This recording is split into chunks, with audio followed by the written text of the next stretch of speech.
ইটালিতে আপনি আপনার জব হারিয়েছেন এবং এখন চিন্তার মধ্যে রয়েছেন যে আপনার ডকুমেন্টস নিয়ে কি হবে। এই ভিডিওটি দেখুন, বুঝতে পারবেন। ইটালিতে আপনারা যদি আপনাদের জব হারিয়ে থাকেন কারণ আপনাদের মালিক আপনাদের লিসেন্সিয়ারে করেছেন বা আপনারা ডিমিসিউনি দিয়েছেন বা আপনাদের কন্ট্রাক্ট সময় শেষ হয়ে গিয়েছেন বাট এটা প্ররোগারে করা হয় নাই, সেই ক্ষেত্রে আপনারা আপনাদের ডকুমেন্টস হারাবেন না। ইনফ্যাক্ট ইটালিতে আপনাদের একটি অধিকার রয়েছে, সেটি হলো permesso di soggiorno per attesa occupazione। এই permesso di soggiornoটির মেয়াদ হলো অ্যাটলিস্ট 12 মাস। এই 12 মাসের মধ্যে যদি আপনারা নতুন করে আরেকটি কাজ পান, নতুন করে আরেকটি কন্ট্রাক্ট পান, তাহলে পুনরায় আপনারা আবার permesso di soggiorno per motivi di lavoroতে কনভার্ট করতে পারবেন।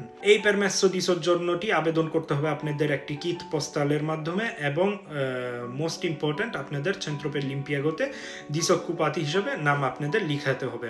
permesso di soggiorno per attesa occupazione এটা আরেকটি ক্ষেত্রে আপনারা আবেদন করতে পারবেন, সেটা হলো যখন আপনারা ইটালিতে স্পন্সর ভিসায় আসবেন, আসার পরে যদি আপনাদের মালিক যেই মালিক আপনাদের জন্য আবেদন করেছেন সেই মালিক যদি মারা যেয়ে থাকে বা তাদের দিকটা যদি ফাল্লিরে হয়ে থাকে, তাহলে সেই ক্ষেত্রে আপনারা permesso di soggiorno per attesa occupazione আবেদন করতে পারেন। এখানে একটা বড় কিন্তু রয়েছে, সেটা হলো যে প্রত্যেক শহরের প্রেফেক্টুরা ইটালিতে এক না। সো কিছু কিছু প্রেফেক্টুরা এটি নাও দিতে পারে, তখন আপনাদের যেটা করতে হবে একটি ভালো দক্ষ অ্যাডভোকেট ধরতে হবে। আশা করি ভিডিওটি আপনাদের ভালো লেগেছে এবং ইটালিতে permesso di soggiorno নিয়ে বা ইমিগ্রেশন নিয়ে বিভিন্ন জটিলতায় যদি আপনারা আক্রান্ত হয়ে থাকেন, তাহলে আপনারা অবশ্যই কমেন্ট বক্সে কমেন্ট করতে পারেন এবং আমার সাথে যোগাযোগ করতে পারেন।